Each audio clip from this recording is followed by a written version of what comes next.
ሌላ ጊዜ አንቺ በቤትሽ እንደዚህ ነው የምሰራው ማለት ነው። ስለዚህ አሁን ከቆረጥነው በኋላ ምንድን ነው የሚደረገው? ይጋገራል። እንጋግራለን። አሁን እሺ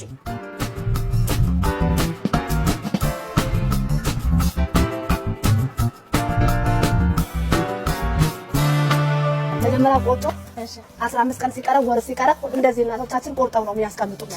አዎ አንድ ላይ ተጠራቅሞ የመስቀል ቀን እንዳልገብ ብለው ማለት ነው።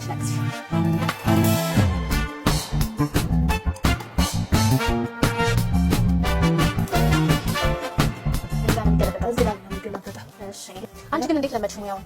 እኔ ድሮ ያው ሀገር ቤት እናቴ ማስለመደች። ኧረ ይሄ ሙያ ልመጂው ተይ፣ ለቤት ተቀጥረሽ ትበይበታለች፣ የራስሽ ነገር ታረጊበታለች እያለች አሁን እንዳለችው የራሴ ህብ የድግስ የምን ትሰራበታለች። እንጀራሽ ሆነ እናትሽ ናቸው ያስተማሩሽ? እናቴ ናት ያስለመደች። በጣም ደስ ይላል።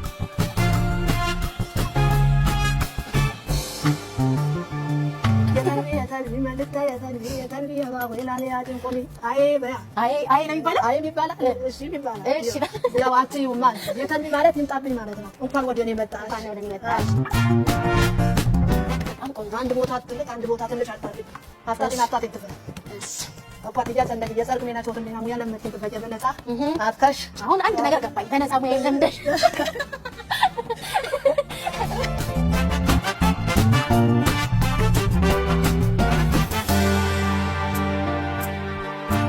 ውሃው ለምንድን ነው የሚደረገው? ውሃው እንዳያር። ይሄ ትክክለኛ ባህል ነው።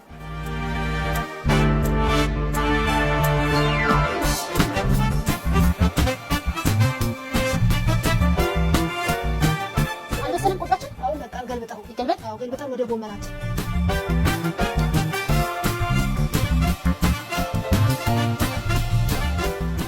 ይሄ የጎመን ክትፎ ቀን ነው የሴቶች የሚዘጋጅ። መጀመሪያ ይላጣል።